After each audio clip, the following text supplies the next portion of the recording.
So first question is from Luther in Oklahoma.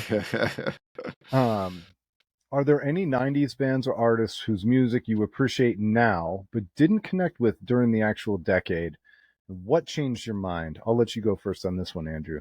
Well, first off, Luther, I hope you're staying safe out there in Oklahoma. The tornadoes have been pretty gnarly out there, so stay safe, Luther. But yeah, so I I'm going to answer this one with a little bit of a caveat. My answer is probably Bush. I was really struggling to sort of come up with a good answer for this because, quite frankly, I don't think there's a lot of 90s bands that I didn't like then that I do now. Um, but I'll talk about Bush a little bit because when 16 Stone came out, I hated that album. I hated that band. I hated that album. And the biggest reason this is a caveat is because I still hate that album. I've tried over the years to listen to it. I just like I think Glycerine is an awful song. It's so trite. I think uh you know a part of it too is like here in Columbus, the Blue Jackets, they would always come out to Machine Head, and like the Blue Jackets for all these years that I went to games were not good, and so you just associate like Well, and you were a Detroit a fan, bad let's feeling be to it. And I'm honest. also a Detroit Red Wings fan, sure, but I I don't mean, know. I hate Sweet Caroline because of the Red Sox. So, I Yeah, mean, there we here go. we are. So, I don't know. I just don't like that album very much. I don't nothing against anybody who likes it. It's just not for me. But I Razorblade love it, by the way. I Suitcase. think it's a great album. Okay, well, I mean, we all have bad opinions. Fair Uh, enough. no, but yeah, for me, when Razorblade Suitcase came out, that was the moment that kind of changed me on Bush. I found that one to be much more interesting. I thought there was a lot more depth in the songwriting. I didn't think they were trying so hard to be the next grunge thing, which is maybe partially why I didn't like 16 Stone is either. I felt it was a little bit like they were trying to cling on to the tail end of grunge. But I thought Razorblade Suitcase was a pretty interesting album. To this day, I'll still listen to it from time to time. I quite like it. But even then, like The Science of Things, I think is their next album. Like that one had some really good songs on it. That's a solid album. They put out an album, Golden State, that I don't think anybody listened to, but is actually better than you would think it is. Like they put out like in their middle era, they put out some solid albums. So like today, I would say Bush is a band that I don't mind. Like I would have no problem going and seeing them.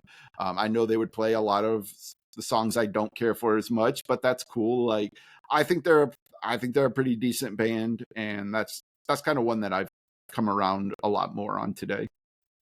Yeah, we're going to see them here. I think at the end of summer, they're playing with Candlebox and Jerry Cantrell.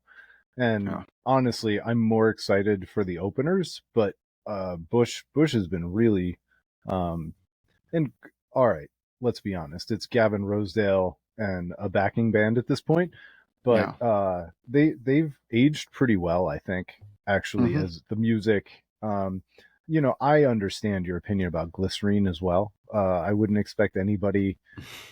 Nobody has to like Glycerine. It is saccharine sweet Yeah. and maybe a little bit trite, as you said. For me, I'm gonna go with the Gin Blossoms on this one. When that came out in '92, I was 13 years old, probably somewhere between 12, 13, and already I was starting to think heavier, and that record just sounded soft. And I'm sure in the moment I called it wussy, or worse. It was a different time, folks. It was a different time. But as I've gotten older and I don't have anything to prove, because the older you get, the more you realize you were probably never cool. I The music just holds up. It was really good. And I saw them a few years back on a lark, just goofing around. My friend wanted to go to the Roxino and see Collective Soul and Gin Blossoms, and I wasn't really all that. It was not like, oh my God, I got to go. But it was a Thursday night or something, and we had nothing better to do. It was wintertime, and I was like, yeah, man, let's do that. And I was just blown away by how much I enjoyed those songs. You know them all. They were all over alternative radio, um, and they hold up. And the band still plays really, really well, and the singer sounds great, and it was fun. So for me, it's Gin Blossoms. Yeah, I liked I actually liked Gin Blossoms when they came out, even though I was very much in the same boat as you. Like I was listening to heavier, more aggressive music, and it was a softer band.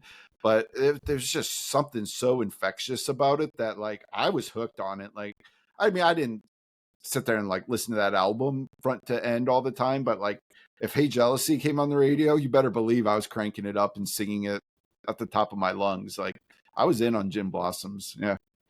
Yeah, the other thing to keep in mind is like trying to remember what it was to be like, what it was to be a 13-year-old boy and just wanting to be cool. And you weren't going to win any cool points with your friends by going, "Hey, man, you check out the new Gin Blossoms. It's pretty Yeah. sweet, man."